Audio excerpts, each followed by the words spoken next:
इतने हेल्दी और इतने टेस्टी विंटर में स्पेशली बनने वाले गोंद के लड्डू पिन्नियाँ आज हम बनाएंगे अपने किचन में। इन लड्डुओं को हम विद शुगर और विदाउट शुगर दोनों तरीके से बनाएंगे, ताकि जो लोग शुगर फ्री खाना पसंद करते हैं वो भी इन पिन्नियों को आराम से खा सकते हैं विंटर्स में और अपनी सेहत बना सकते हैं। नमस्कार, आप सभी का स्वागत है मेरे चैनल में। इन लड्डुओं को बनाने के लिए मैंने लिया है सूखा नारियल गोला, जिसको मैंने कद्दूकस कर लिया है।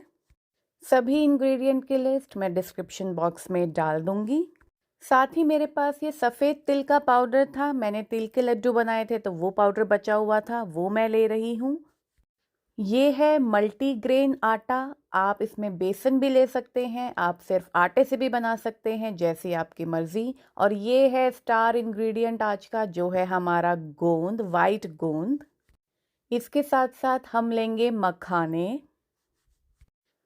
कुछ मैं बादाम लूँगी। मैं इसमें नट्स के अंदर सिर्फ बादाम यूज़ कर रही हूँ, आप चाहें तो काजू, पिस्ता, वॉलनट, जो आपको पसंद है वो आप यूज़ कर सकते हैं।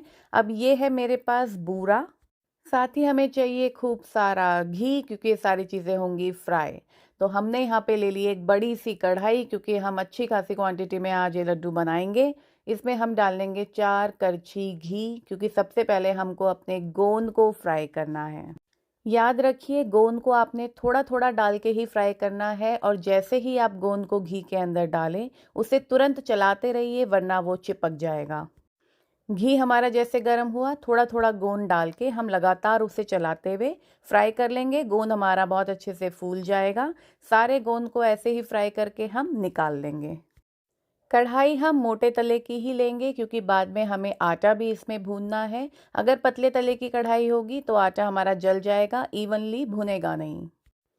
इस तरीके से सारे गोंद को हम फ्राई करके बाहर निकाल लेंगे। अब हम इसके अंदर डालेंगे आलमंड्स। बादाम को भी अच्छे से हम चलाते हुए फ्राई करेंगे और उनको भी हम बाहर निकाल लेंगे।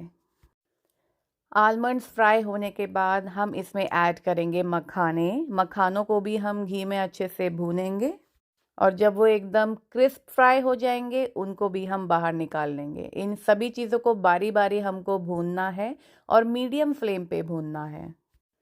ये सब चीज़ें तो जल्दी फ्राई हो जाती है, बट सबसे ज़्यादा मेहनत लगती है इन लड्डू को बनाने के लिए हमारा आटा या बेसन, जो भी आप लेते हैं, उसको भूनने में, क्योंकि वो धीमी आंच पे भूना जाता है और उसे लगातार चलाना पड़ता है, ताकि वो चारों तरफ से अच्छे से भुन जाए और कहीं जले ना।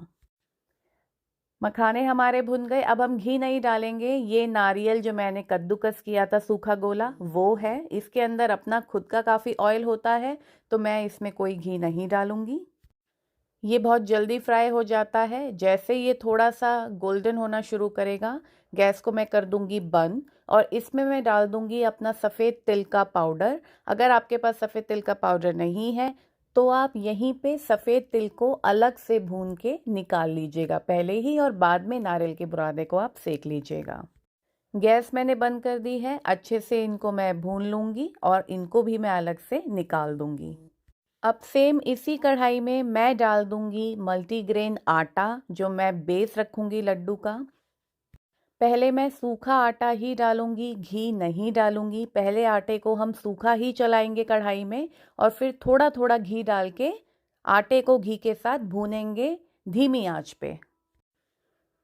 ये देखिए, मैं आटा इसके अंदर डाल रही हूँ। अभी कोई घी नहीं है कढ़ाई में। अभी मैं सूखा आटे को पहले थोड़ा सा भूनूंगी, ताकि उसकी जो नमी है वो थोड़ी सी निकल जाए, और फिर थोड़ा थोड़ा घी डालते हुए काफ़ी अच्छे से मिक्स करूंगी आटे को घी के साथ, और धीमी आंच में उसको अलट पलट के चला चला के हम भूनेंगे अच्छे से, जब तक आटा हमारा गोल्डन ब्राउन नहीं हो जाता।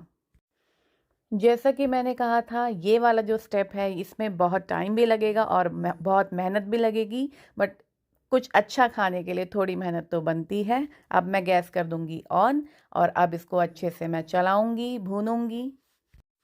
ध्यान रखिए, आपको ये स्टेप तेज़ आंच पे नहीं करना, वरना आटा जल जाएगा एक तरफ से और बाकी कच्चा रह जाएगा। इसलिए हमें धीमी आंच में ही इस प्रोसेस को करना है। थोड़ा सा आटा हमारा भुन गया है सूखा। अब मैं इसमें घी डालती जाऊंगी, उसके साथ मिक्स करती जाऊंगी, चलाती जाऊंगी और इसको भूनती जाऊंगी जब तक ये गोल्डन ब्राउन नहीं हो जाता। मुझे लगभग आधा घंटा लगा इस आटे को भूनने में। आटा एक बार भुन जाए उसके बाद हम इसको ठंडा होने के लिए रख देंगे।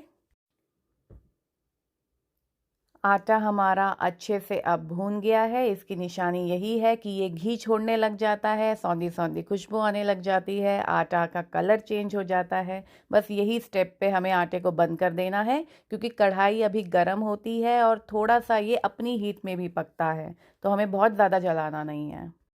ये देखिए ये कितना हल्का हो गया है, ये बहुत हल्का हो गया है। इस टाइम पे थोड़ा ये जालीदार भी हो गया है। हमने गैस कर दी है बंद और थोड़ा सा इसको और हम चला देंगे अभी, क्योंकि कढ़ाई गर्म है और नीचे आटा लग सकता है। इसलिए गैस बंद करने के बाद भी इसको हम 1-2 मिनट तक चलाएंगे और फिर ठंडा होने के लिए रख देंगे। जब तक आटा ठंडा होता है हमारा, हम अपने सारे इंग्रेडिएंट्स को पीस लेते हैं। पहले मैं डाल रही हूँ गोंद। हमें सबसे पहले गोंद को ही पीसना है। एक एक करके सब चीज़ पीसनी है, किसी भी चीज़ को किसी के साथ मिक्स करके नहीं पीसना। एक एक करके सारी चीज़ें हम पीसते जाएंगे और एक बर्तन में निकालते जाएंगे। गोंद हमारा पिस गया है, गोंद को साइड कर देंगे। उसके बाद हम मखाने पीस लेंगे। ऐसे ही हम बादाम को अलग से पीस लेंगे और सारी चीज़ों को एक बड़े बर्तन में डालते रहेंगे, सो दैट हम बाद में इसको मिला सकें अच्छे से।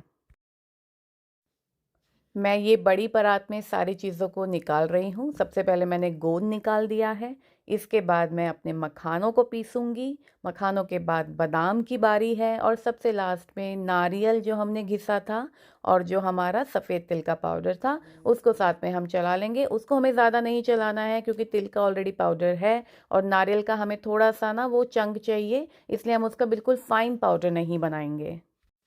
जैसा कि मैंने पहले कहा था, जो भी ड्राई फ्रूट्स या जो भी नट्स आप इसमें एडिशनल डालना चाहते हैं आपके टेस्ट के हिसाब से, आप उसको इसमें एब्सोल्युटली डाल सकते हैं। बट उसको भून के या फ्राई करके ही आप डालिए, क्योंकि इन लड्डुओं को फ्रिज में नहीं रखा जाता, इन्हें बाहर ही रखा जाता है। और जितना आप उस चीज़ों को फ्राई करेंगे, जितना भूनेंगे, उतना उनमें नमी नहीं रहेगी और उतना ही लंबा हमारे लड्डू की लाइफ होगी। और जब आप इन लड्डुओं को स्टोर करें तो कोशिश कीजिए कि प्लास्टिक के बर्तन में ना करें। आप इन लड्डुओं को स्टील के या कांच के बर्तन में स्टोर करके किसी भी एयर टाइट कंटेनर में रख सकते हैं बाहर। आपको इन्हें फ्रिज में रखने की कोई ज़रूरत नहीं है। मैं इन लड्डुओं को बनाने के लिए देसी खांड का यूज़ कर रही हूँ।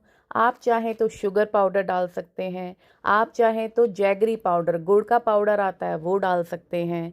तो जो भी चीज़ आप इसमें मॉडिफाई करना चाहते हैं वो आप आराम से कर सकते हैं।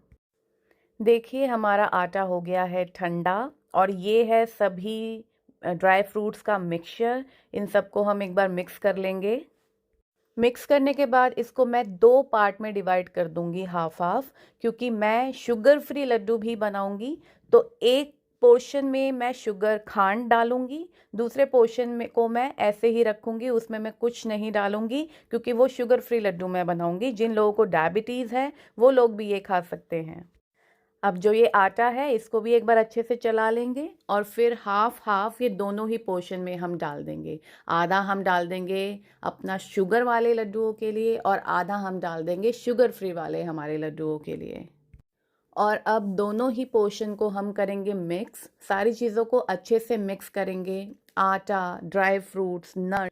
और ये मिक्स करने के बाद शुगर वाले जो हमें लड्डू बनाने हैं उसमें मैं ऐड कर दूंगी अपनी देसी खांड और शुगर फ्री वालों को मैं ऐसे ही रहने दूंगी। अब ये जो शुगर हम ऊपर से यूज़ कर रहे हैं ये भी आप अपने टेस्ट के हिसाब से, कितना आपको मीठा खाना है उसके हिसाब से ऐड कर सकते हैं। तो सब कुछ मिक्स करने के बाद अब हमें कुछ नहीं करना। जो साइज़ जो शेप आप चाहते हैं उस साइज़ के उस शेप के आप ये पिन्नियाँ लड्डू बनाइए और आराम से स्टोर करके रखिए। मैंने 2 शेप यूज़ की है आइडेंटिटी के लिए कि कौन सा शुगर फ्री है और कौन सा शुगर के साथ है। बट आप अगर शुगर फ्री लड्डू नहीं बना रहे हैं, शुगर वाले लड्डू बना रहे हैं, तो आप इन दोनों में से कोई भी शेप बना सकते हैं, या फिर इसके अलावा भी आपको कोई शेप पसंद हो तो उस शेप में इसको मोल्ड कर सकते हैं। बस इसी तरह हम सारे लड्डुओं को अब बांध लेंगे। मुझे तकरीबन 1.5 घंटा लगा ये पिन्नियाँ लड्डू बनाने में। बट कहते हैं ना, मेहनत का फल मीठा होता है, और यहाँ मेहनत का फल मीठे के साथ साथ हेल्दी भी है, न्यूट्रिशियस भी है।